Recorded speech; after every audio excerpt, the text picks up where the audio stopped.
The cosmos is within us. We are made of star stuff. We are a way for the universe to know itself. Carl Sagan. Welcome to the Lessons from Nature podcast, modeling the secrets of the bees. Hosted by Mark Rubin. If you hear my voice, you're alive. And if you're alive, you must be good at a few things. These are your areas of specialization. All human beings are strong in some ways and weaker in others. Today on the Lessons from Nature podcast, we'll be discussing Secret 11 from Honey is Money. Work where you're strong. It's about the benefits of focusing on strengths. I'd like to introduce my co-host, Olympic coach Ram Nair. Ram is a chartered professional coach, master learning facilitator, and holds a diploma in high performance coaching. He's been the head coach for the Canadian national badminton team, the Canadian national para badminton team, the Mumbai Rockets of the Premier Badminton League, and the Vancouver Lawn Tennis and Badminton Club. He's the author of 2 books, The Sport of Life and From Confusion to Clarity. Ram will co-host 4 episodes with me, where we will discuss the psychological secrets of the bees through the lens of the human business of making money and the bee business of making honey. Welcome, Ram. It's great to have you here. Thanks for having me, Mark. Okay. So today we're talking about specialization, and as it relates to both honeybees, people, business, sports teams, and anything else that makes sense to relate it to on this podcast. And I'm going to start by telling a short story about bee specialization. On this podcast, I described that there are different bee roles in the hive, and that the bees have different job functions at different ages. But today I'm going to start at a higher level, the societal level in a beehive, which is about the division of labor and the contribution of this division of labor towards maintaining the hive, gathering nectar, and ensuring the survival of the entire colony by doing work where they're the strongest. Every bee is doing something with movements short and long. The key to making honey is to do work where you're strong. So I'm going to explain a situation. Specialization lets bees excel at particular roles, just as players can focus on positions where they're the strongest. So the question I have for you is, how do you identify and cultivate individual strengths in athletes to ensure the best performance in their specialized roles? You've asked a really good question. And as you know, I always take all those lessons that I've learned in sport and the Olympics and all of those competitions over the world. And that's what I use to talk to business leaders about how they might position their own strategies. And the reason is really simple, because it's really not that different in terms of understanding how we get to success. So when you talk about specialization, so in the human world, at least, people are not born knowing exactly what they're going to do. So it's going to take some trial and error, some experimentation to figure out that, hey, this is what I'm good at and this is what I'm not good at. I have a standard practice that I do, and it's called attitude and aptitude. And aptitude is your ability to do something, and your attitude, of course, is your desire to do something in that term. Why are those 2 things so important? Well, you can have a great attitude and not have the aptitude to do something. You will not be successful. You can have the best attitude you want.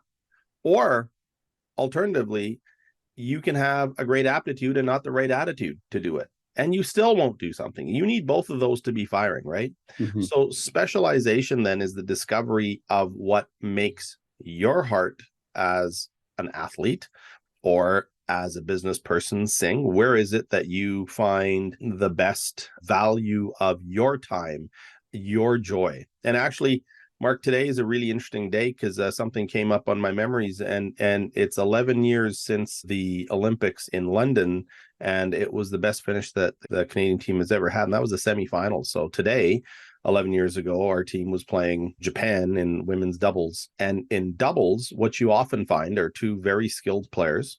If you have 2 people that are very, very fast, they're going to have to adapt and play a very different game. I'm not saying they can't win, but historically, what we found is if you have somebody with power and somebody with speed, that makes for a very, very good combination. So what we're trying to do is in your business or in your life or in your beekeeping, what ratio of skills do you need to have the most effective output? What are you going to look for? And if you can identify that, that's great. The other person, and the most important person to identify that, is the person that's actually doing it.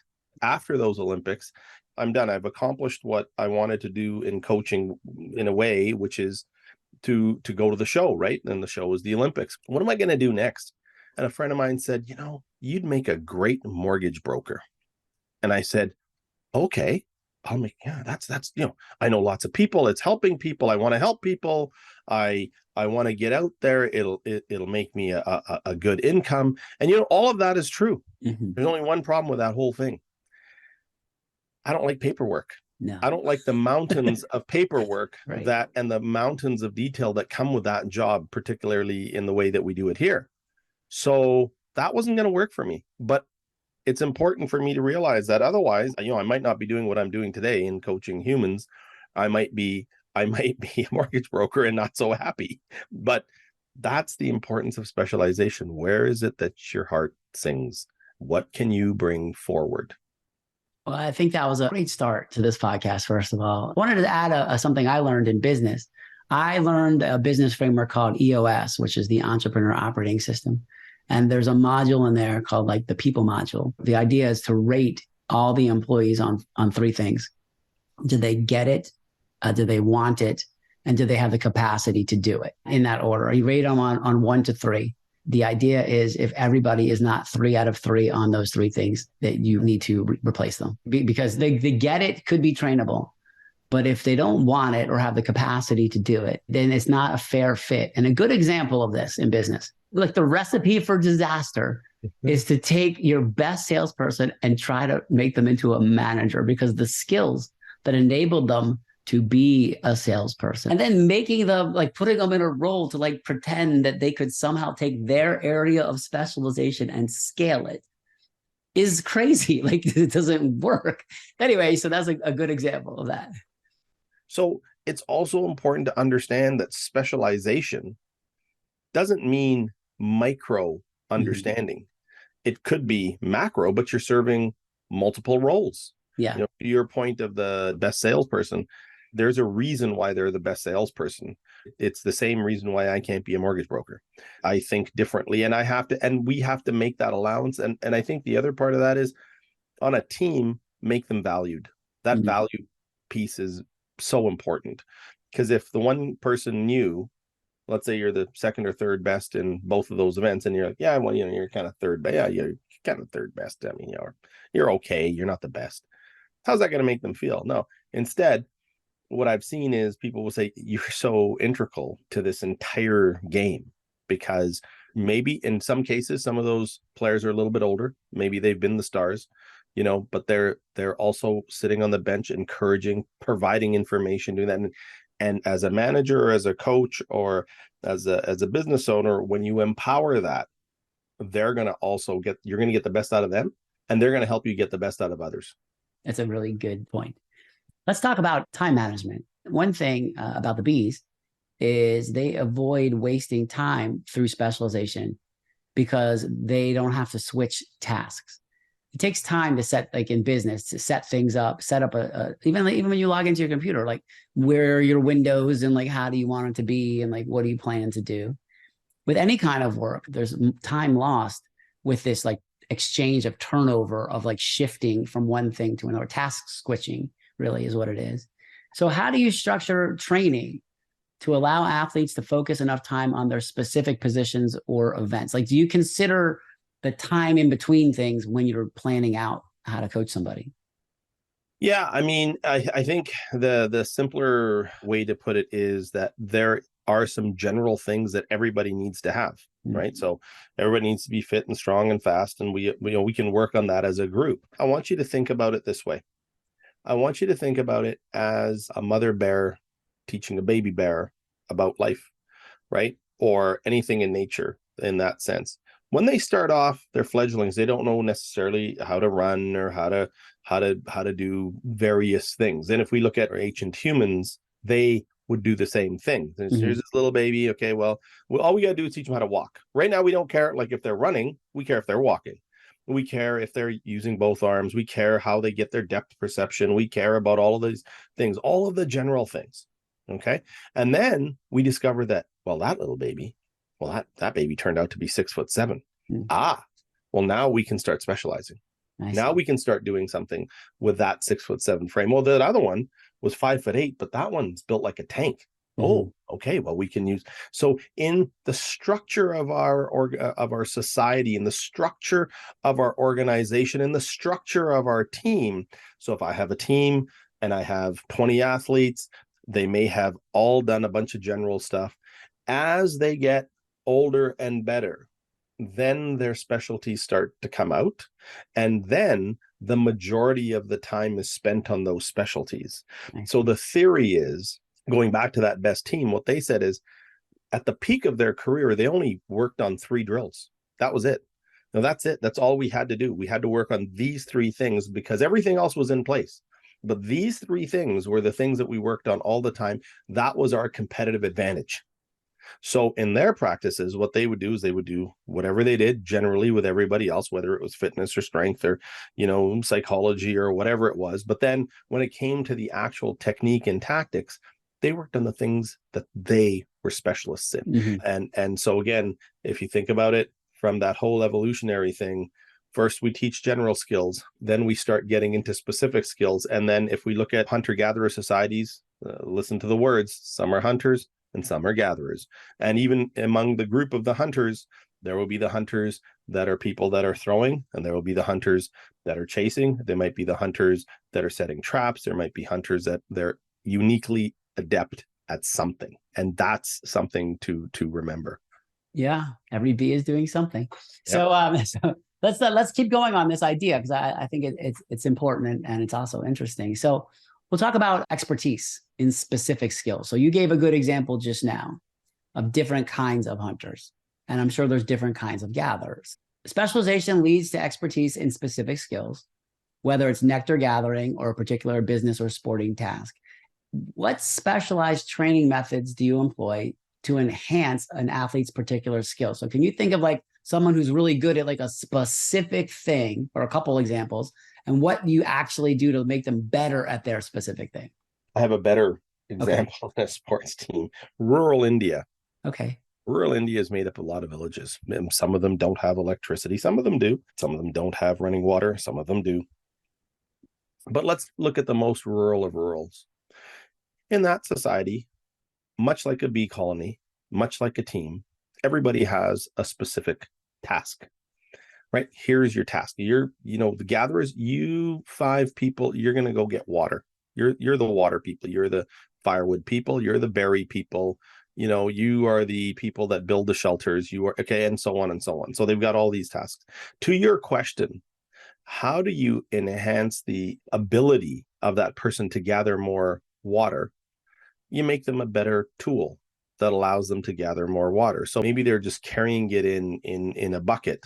Okay, go down to the river. We come back halfway. Well, maybe I get a stick and put 2 buckets on it. Now I carry twice the water. That all requires a little bit of strength. I have innovation in the tools.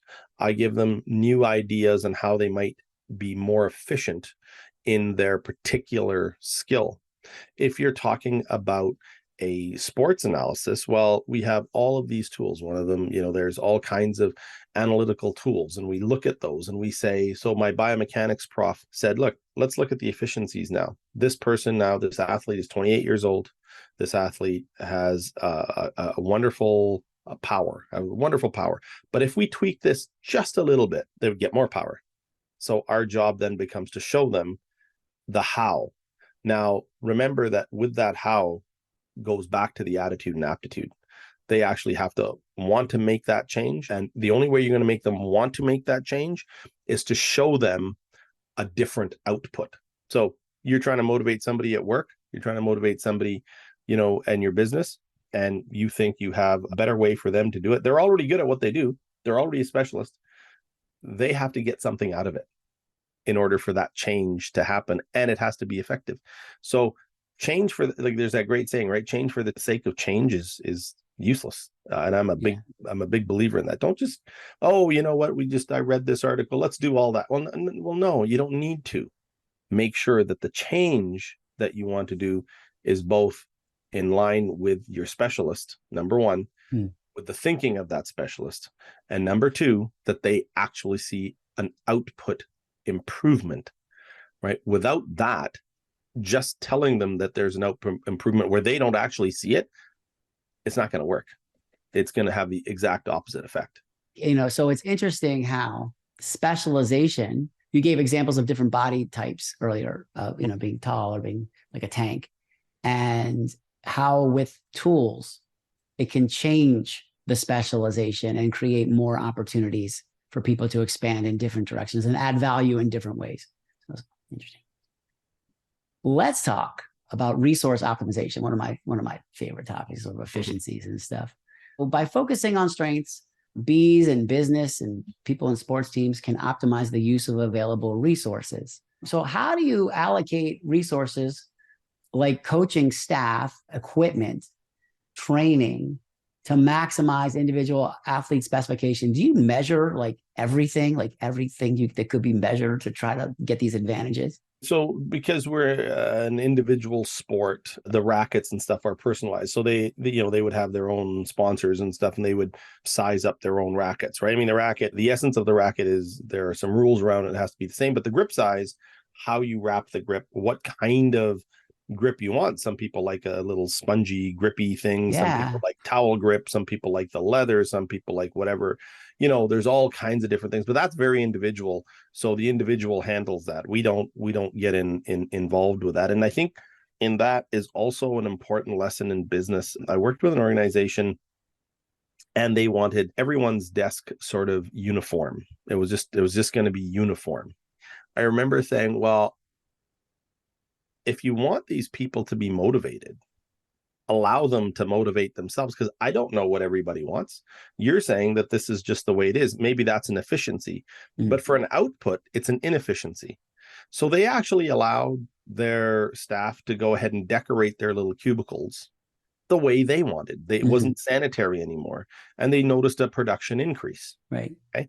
So while the resources were exactly the same, here's your cubicle, here's your desk, and here's your pile of paper and whatever else, the stuff around it was entirely different. They were allowed to have their individual inflection. When we talk about resources, and I've experienced this both in a positive and a negative way, equal distribution may not be fair. Some people need a little bit more. We experience that on a team, whether it's financial funding, whether it's other types of support like access to equipment or access to travel or access to medical or access to various things. So I think it's really important that we understand that it can be fair and it should be fair, but you don't need to have it to be equal, because then you're not actually addressing the concern of that individual. So again, in companies, let's say we have a person in the cubicle and they have a touch of claustrophobia. They don't feel good in that cubicle. They want the end cubicle. Well, then you give them the end cubicle, the one that allows them to feel a little bit more open, because it'll boost their productivity. Is that being equal? Well, no, because alphabetically you should have sat there. But okay, well, we'll do that. So allow yourself to do that, and allow yourself to also see that function is important. Again, whether if you have kids and you have 3 of them, tell me that you're equal. You're not. You're fair. Let's talk about collaboration. Part of what we've talked about, you and I, is about collaboration, working together to achieve a common goal. And collaboration is more than just physical strength in sports. It's personalities. And so the question I have is how do you foster collaboration among athletes with different specialized roles to create a cohesive team where there may be some internal competition or internal, because I imagine being among the best at something is a certain psychological profile that may either be advantageous for collaboration or may hurt collaboration. So this is a delicate area of human behavior. I'm interested in how you put this together. We at all Olympics and Commonwealth Games and Pan Am Games and various games, we have a coaches lounge. And because I got into it very young, the smartest thing I ever did was to park my ego and be able to go speak to some of the more experienced older coaches. And man, is that a great learning. Because what you learn is whether it's a team sport, whether it's an individual sport, you're an athlete in any sport you want to pick. It doesn't matter what it is. And you either, when you've got 10 buddies, and out of your 10 buddies, one of you is going to make that team, not the other 9. There are those people that are happy for the people that succeed, and there are people that there are not. Right. And there are people that will help you, and there are people that will not. And you've got to balance it. Now imagine that same type of group going onto a training squad on a national team, of which only some will make the cut to go to the show. So while they are traveling with you, while they are your pals on the road, they're also your adversaries all at the same time. So how do you balance that? I mean, and I look at it this way. Nothing makes people come together than understanding that we're all the same. Yeah. When I look at today's world, and this is something that I'm really trying to promote as an idea, and that idea is celebrate similarity. So if you're coming from one nation, you're all coming from that same nation. But before that, you're all humans that breathe oxygen. You're all humans that need the sun. You're all humans that need water and food. And, you all have all of these things that are very similar. And now you're on the same team. There's a similarity. And yeah, you have as much an equal chance to make or not make that team as the person sitting next to you. And that's something to understand. But I'm going to tell you one thing. You also have one other thing. You have a common adversary, and that is the team that you're going to play. Right. And whether you make the cut or I make the cut, it is in our best interest to help each other, because ultimately we're playing that other team. And I think that's something that people fail to understand. That, yeah, I get it. One of you is going to go to the show, but you're going to have to play against everybody else. You're not going to be playing each other. That's not what's going to happen. Right. And, is it possible in some event the two of you make it? Sure. Is it possible? Sure. But at the end of the day, I think the idea of similarity and emphasizing the similarity, number one, and emphasizing that the adversary is actually external of you is what becomes the bonding point. And it's still hard. Yeah. But no, there's not I wish I could say, okay, we sprinkle a little bit of this and sprinkle a little bit of that, and boom, everybody gets along. No, not so. Let's talk about the idea of quality. Okay, so there's quantity and there's quality. Specialization can lead to higher quality work or performance from honey production or sporting achievements. The quality can be better. Through repetition, you get really good at a particular thing. But here's the question for you. How do you ensure that specialization doesn't lead to overemphasis on one aspect of performance at the cost of overall quality? And in a sense, create a situation where you have so highly specialized that it becomes a liability that your opponent can then take advantage of. How do you mix it up in a way that is beneficial? I say this to young athletes. I'm going to tell you a secret. Okay. And to all of your listeners on your podcast here, I'm going to share that same secret with you. It's really interesting, actually. And once you learn this, by the way, you will never, ever lose again. You will always win. So your quantity of wins is about to go through the roof. Okay. So please don't tell it to anybody else. Keep it a secret on the Lessons from Nature podcast. Online, yeah. Only listeners, no sharing this one. Okay, go. And here it is. Always play weaker opponents. Simple. If you always play weaker opponents, I guarantee you'll always win. Yeah. That's quantity. Quality then is challenging yourself at the highest level to become the best that you can become.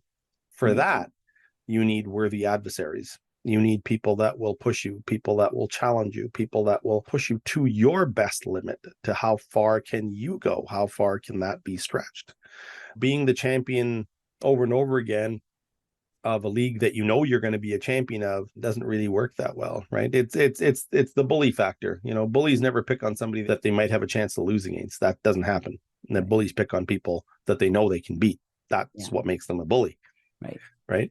Think about it in your own self. And when you think about quality and quantity, what do I desire? What am I desirous of more? Am I desirous of more medals, or am I desirous of pushing that quality envelope? Because that's what's going to make everything go. In business, that theory is, so interesting because we see it over and over again. Is we have people that are happy providing mediocre and say, no, I'm just going to make a living, going to do it mediocre. It's okay. That's fine. Then you have some innovators that come along and say, I think if I tweaked it this way and tweaked that, it's a gamble. If they succeed, and again, it goes back to attitude, aptitude, they specialize and they get really good at it, then they leave the mediocre in the dust. That's right. And that's what happens. Let's talk about competitive edge. Specialized skills can give a competitive edge. How do you analyze a competitor's specialized strategies and develop counter strategies to gain a competitive edge? Scouting, right? Is really what you're asking about, scouting. Anytime that you get a chance to go watch a game, whatever game that is, take a look at the coaches, take a look at the managers, take a look at what's happening with them. And then see if you can correlate a behavior with their athlete or their team. Players do the same thing. You're looking for the unsaid, unseen, like what happens when they hit a shot in the net? Do they drop their head? Are they getting frustrated? Do they laugh it off? Oh, I had an athlete that would always laugh, would giggle. He's like, I'm like, you know what? You can't do that, because all you're telling me is how crazy nervous you are, right? It's okay to feel. It's okay to feel. What's more important is it's okay to feel in the moment and then get ready for the next moment. Yeah. Do we not see that in moves that business people make, that one business makes? The concept of sale is an interesting one, right? In retail, and when you're talking about a product and you go, okay, well, here it is. It's the end of the line. We got 3 pieces left. Let's get it out. The poor person that bought it for $1,000 and now it's 100. Well, they're going to feel bad. The person that got it for 100 is going to feel good. But in services, what you're actually saying is somehow I'm desperate. I need to get me some sales. And so now I'm going to give away my service for less. That's how I interpret it. That's how I look at people and their behaviors, is I'm looking for what they're not saying. Right. What are they not doing? What you'll do is, it's like any good poker player, you'll pick up the tells. If you're good enough, if you watch a person enough, you're going to know when they're on and when they're not on. And if you can do that, then you've got that competitive advantage. Bees have dances where they communicate in the darkness, in the hive, and vibrations. And it's the same thing, is being sensitive to the vibrations and movements and dances in the darkness. I would imagine that coaches that win are really good at this skill. Let's do one more about long-term sustainability. So specialization contributes to long-term sustainability from the survival of the hive over long periods of time, from the sustained success in a business over long periods of time, and in sports over like winning seasons after seasons after seasons. So the question is how do you balance the immediate needs of winning competitions today with the long-term development of specialized skills for future successes? In other words, would you sacrifice a win today in a particular competition if you felt that tomorrow or the next day or next day would be advantageous in the overall theme of what you're trying to accomplish? If you've ever gone to the circus, you see the person that spins the plates on the stick, right? In sport, we have 5 plates: technical, tactical, physical, psychological, and life skills. We have these 5 plates. And within them, of course, are a whole bunch of subplates. Okay. And I start to spin one, and then I do the other. And once I get to the 5th one, I'm going to have to go back to the first one and spin it again. Right. Okay. So that suggests the law of making sure that you are constantly sharpening your saw, right? You can't just focus on one thing, because otherwise those other plates are going to start to fall. I've said, if you actually broke down what you as a human needed to do to actually produce and be harmonious and happy, you'd be busy. People say to me, I'm bored. I go, how can you possibly be bored? There's so much to do in a day. Yeah. There's so much to do. I suggest that those people that are bored are not spending enough time in commune with themselves, because they don't even realize, like, okay, if I've got 10 minutes, maybe I should stretch. Yeah. And I don't stretch. Like, maybe I got to stretch, just sit down and stretch. There's always something to do, but of course we're ruled by pleasure centers, and we go, I think I'd rather just sit in like the lazy boy and watch TV. Okay, that's a choice. Yeah. Okay, that may ease one part of you, but it's taking something away from another. So what are the things that we need to have within that entire balancing act? So remember that one. And to be very direct with the question of your question, would I sacrifice a tournament today for something later? Absolutely. What's the big goal? If the big goal is winning the world championship, then I don't really care what I do at the Vancouver Open. It doesn't matter, right? Not unless they're going to somehow have an output effect on something else. Because in those tournaments, what I might be doing is I might be practicing a new move. I might be playing with a new racket. I might be trying a new string tension. I might be trying a new routine, like a new wake up routine, or a new cool down, or a new warm up, or whatever. Those are places where I say, yeah, I can do that. I'll try that. And if it doesn't work, it doesn't work. It's no big deal, because it doesn't affect my big output, because my big output's over there. Right. And as long as that's intact, and by the way, I think that sometimes those are necessary. They are necessary that you try the new thing, because going back to something you asked earlier, how do I know? Remember you said, how do I get that specialist to try something? Well, I got to try it, because I might have a better outcome later. But if it sits in my head and I go, I didn't try it, well, then that works against me in that psychological piece. Right. But if I've tried it and it worked, or it didn't work, I've solved the mystery. I think experimentation is important, and especially to this point about specialization is, and this was an earlier question, is that I think it'd be easy to compartmentalize people around their areas of special skill, especially in sports. And I really like that you have this holistic view of these 5 plates and 5 areas of focus, and the idea that your attention is always shifting from one thing to another, and balancing that is the balancing act of an Olympic coach. So a great way to end this podcast. All collaborative species specialize to maximize their chances of survival. We see this in bees, packs of predators like whales and wolves, inside businesses, and inside sports teams. The fact that you're alive means that you are special at something. There's something that you do that is the thing that you do better than anyone. I hope that you continue pursuing and improving your areas of specialization so you can continue to thrive. If you enjoyed this discussion about specialization, please subscribe to this podcast, Lessons from Nature, Modeling the Secrets of the Bees. The next episode of the psychology series covers the importance of clear communication in a collaborative setting. Ram and I will see you there. Visit projecthoneylake.life for more information about living in harmony with the rest of nature.